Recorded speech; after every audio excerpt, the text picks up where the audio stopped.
Tomorrow, General Motors will make public the results of its own investigation of how it responded to a deadly defect. Specifically, why it waited more than a decade to recall more than 2.5 million small cars with faulty ignition switches linked to at least 13 deaths. Jeff Glor spoke to one victim's family. What do you want to see in this report?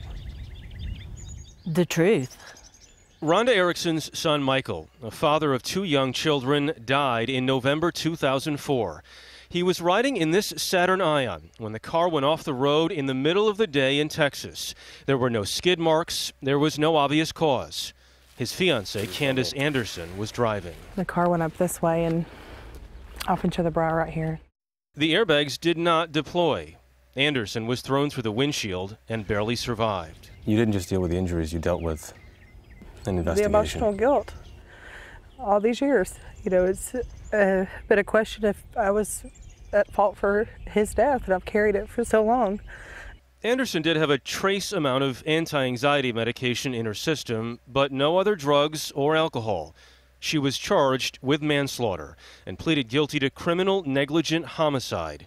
She spent 5 years on probation. You're a convicted felon. We live in a small town. You know, when something like this happens, everyone knows. So every part of my life's been affected from it. Late last month, Candice Anderson learned Mikale's was one of the 13 deaths GM has linked to a faulty ignition switch. She only found out because Mikale's mother contacted the National Highway Traffic Safety Administration, and they confirmed it in this letter. Has GM said anything to you? No. Do you want them to? I think they owe me an apology.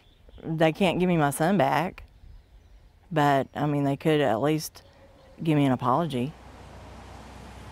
Erickson believes that Candice's record should be cleared because the car was defective. Both are hoping to get more answers from this report that's out tomorrow morning.